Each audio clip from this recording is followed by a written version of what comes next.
How is it possible that we're nearly completed with this season and you still aren't seeing what's right in front of your face? What if Breeze was in fact just revealed on screen, and the reason you don't believe it is because you didn't pay attention to a certain detail closely? And no, I'm not talking about Unique. I think the biggest hint that the writers just revealed to us was the fact that, what is going on everyone, it's Just B here, and I am incredibly excited to be breaking down the latest episode of Power Book 3, Raising Kanan, Season 4, Episode 9, the penultimate episode of this season, titled, It's About That Time. What time is it about? I'll tell you what time I feel like it is. I think it's a little breezy in here because this episode just revealed probably the most mysterious character of all Power Universe, and I'm chomping at the bit to dive right into it. So no long talking, we're discussing the biggest parts of this episode right now.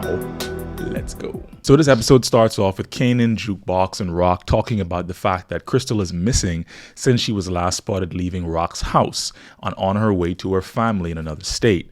We come to find out that the dirty cops, of course, grabbed her up for snaps and pops and hid her in a safe house, where we see Pops eventually take her out. So like I said in my last video, I believe that was bound to happen just because even though she was playing house with Kanan and was his girl, her name wasn't Jarita, who is future Kanan's baby mama and the mother of Sean Stark. So rip Crystal. Another unfortunate collateral damage to the Thomas family and the Kanan story as well. So Rock tries to assure Kanan that it had nothing to do with her, to which he doesn't believe that, and he tells her he believes she's responsible for her not showing up and also for Famous as well, just like what she did to D-Wiz. So Kanan goes as far as approaching and beating up Crystal's mother's boyfriend who abused her to find out if she went back home, and that ends up being a dead end as well. You can clearly see he's going through it right now and even runs up on Unique directly and questions him on it, to which I'm not sure, but I think this may be their first time ever engaging with each other. You guys can correct me about that in the comments. And Unique ends up swearing to him that he had nothing to do with Famous or even Crystal, but he lies about the fact of working with OC. Unique offers him an opportunity for them to partner up and take over the South Side together. After all, he is DEFCON's son, proven himself as a worthy successor to his father's hustle, and also had the balls to own up to the fact that he took out Ronnie. So Unique explicitly says that he's growing up. He's growing up, which of course emphasizes the title of the show, which is Raising Kanan.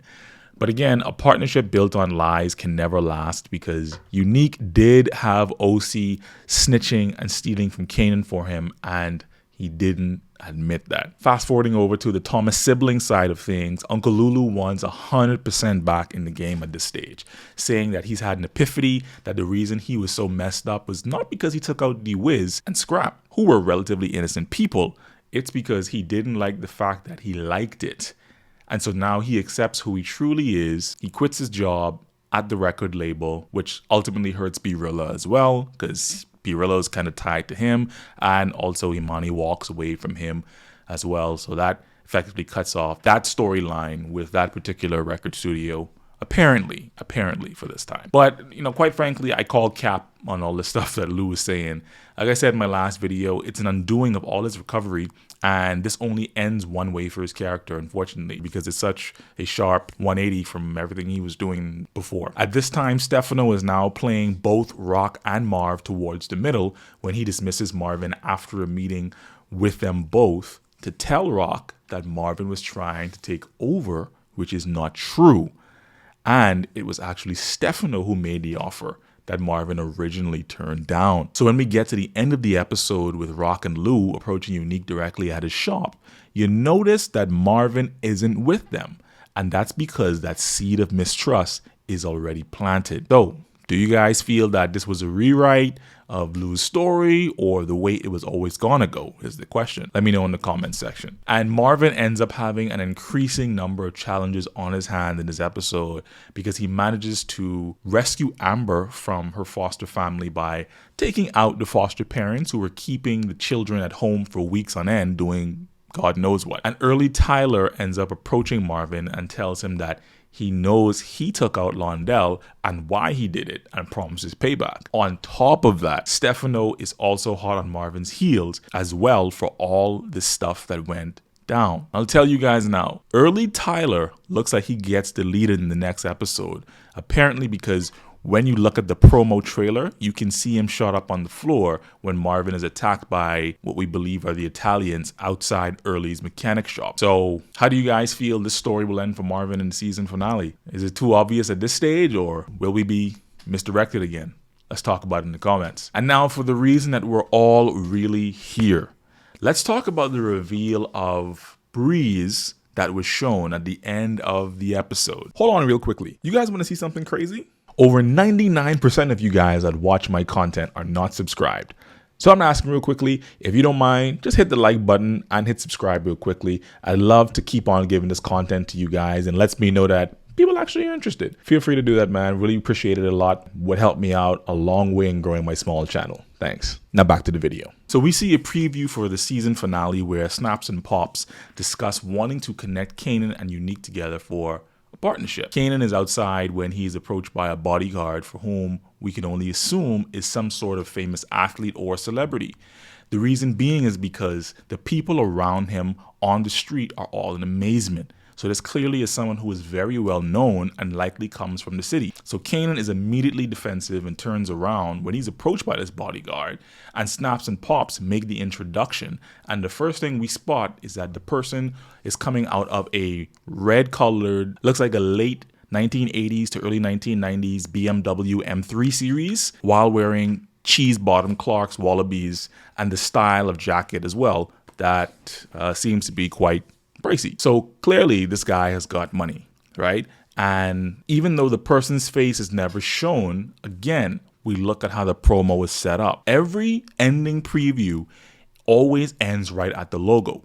But this was probably one of the first, in my viewing, one of the first promos at the end of an episode that sets up almost like a post-credit scene where it has like an everything leads here title all throughout it. We see Kanan and the person dap up, and in the additional trailer that actually stars just dropped for Force Season 3 and also Raising Kanan Season 5, which is also set to be the final season of Raising Kanan, if you guys don't know. You can see these two people sitting down at a diner doing the same dap up again. Now, it's the same person because when you freeze frame it, like I told you guys, I study and analyze before I say stuff, right? You can look at the unseen person's hands, their fingernails, and also they do the same style of dap up as they did in the other trailer as well. So, my official theory, and you guys know I don't say that lightly. I predicted several things very accurately in the past, and I 100% was accurate on the fact that Snaps and Pops were the ones that took out Famous when 90% of the people were saying something else. My official theory, I'm standing on business with this, is that Snaps and Pops, as we see here,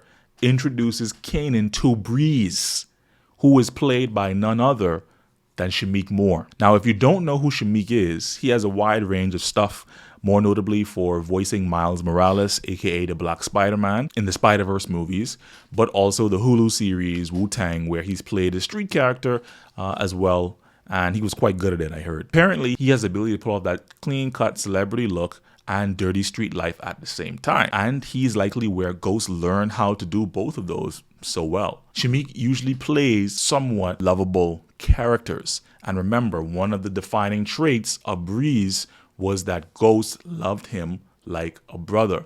So he couldn't be someone who is disgruntled and miserable. It has to be someone beloved as well. We just got to see how they tie in this Jeopardy thing inside here as well. You know how Breeze always liked to watch Jeopardy at a certain time of the day and had a certain way of doing things. So let's just keep an eye on that for the next episode too, and how we can see patterns and routines come into the whole conversation. Even though there was no official casting announcement for Shameik Moore playing him, because a lot of it was fan speculation, the strongest piece of evidence that we have was that the fact that Shameik was spotted at the Raising Kanan Season 5 wrap party at the ending part of 2024, all cozy with everyone. Not the wrap party for Season 4, the wrap party for Season 5, because they filmed those things back to back. So think about that. They managed to film Season 4 and 5 back to back for a reason. They closed that gap in between there where things could potentially leak. And so everything's really tight and anything coming out because they know how big of news this is. Only thing is, Shamik Moore is in a little bit of some hot water.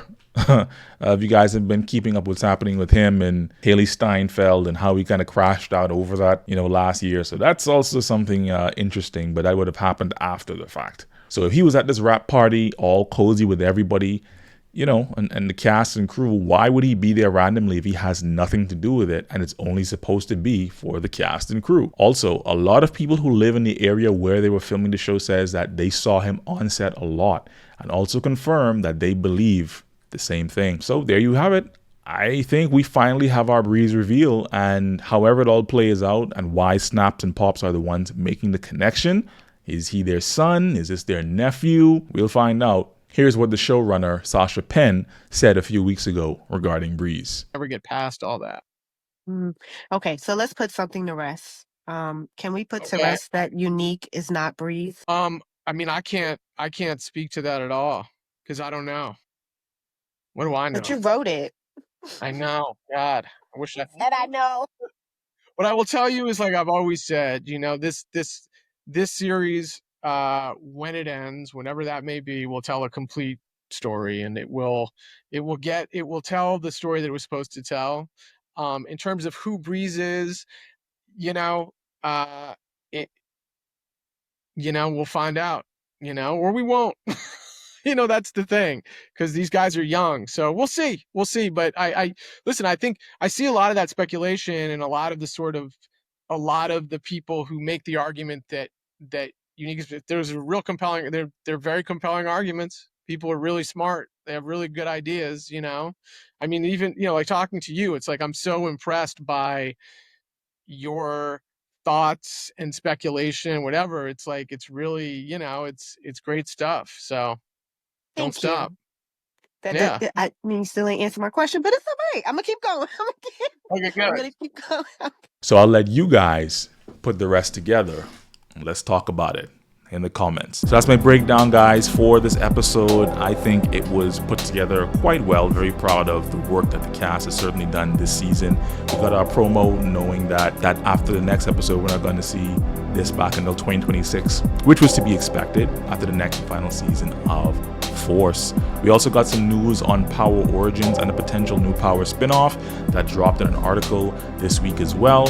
And so maybe we'll discuss that at some point, but let me know what you guys think about this breakdown video. You think I'm on to something here? You think I'm wrong? You think it's too far out there? Let's talk about it, guys. And as always, if you derived any value from this breakdown video, look, man, hit your boy up, just tap on that like button, hit subscribe, comment, share with a friend. I really appreciate it. Until next time, the season finale of Breeze and Kanan. Peace.